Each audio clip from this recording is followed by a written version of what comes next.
Another video about 12th house synastry and why it's so difficult in my observations, because I always deal with people that I got 12th house synastry with. So here's the next one. When you have 12th house synastry with somebody, you're always going to idealize that person. Always. You're going to idealize that person because 12th house in our chart, and if you don't know what 12th house synastry is, it's when somebody has planets in your 12th house. So for me, for example, my 12th house is in Libra. I'm a Scorpio rising. 12th house Libra. Libra placements I had 12th house synastry with. But you're going to idolize that person, which is why it's also the house of hidden enemies, because it's like on one end, this person, you can idolize them. You see them as like this perfect person. But then like if they do something that's not in alignment with your idealized version of them, you hate them. So this house is why it's hidden enemies, because somebody can go from loving you to hating you so quickly if they idolize you, which they likely do, or vice versa. You idolize somebody or they idolize you. And this is because with the 12th house, it's like smoke and mirrors. You can't see the person clearly. It's the house of what's hidden.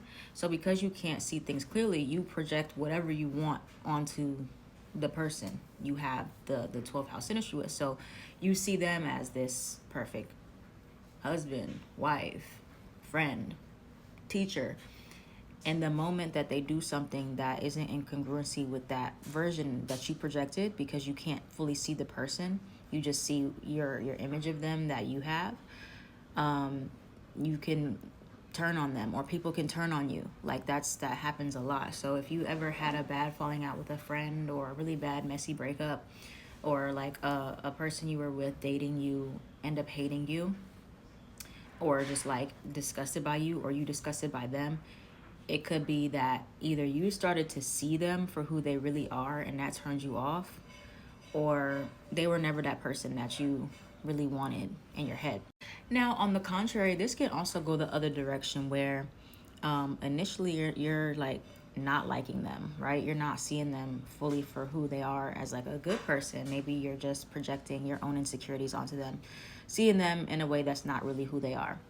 And once you really get to know them, you end up liking them. So this could be like enemies to lovers type of thing too, not just lovers to enemies. So it could be like, oh, this person's really cool. Actually, I felt threatened. I felt like whatever by them. But when I get to know them, I actually like them. It's because you're just projecting. It's the house of projection and mirroring. So anything that you like about the person, likely you like about yourself. Things you don't like about the person, you don't like about yourself. Is something like everything. You have to look at it as a two-way street. But that's why 12th house is so hard, because you're never fully seeing that person for who they are. You're seeing you.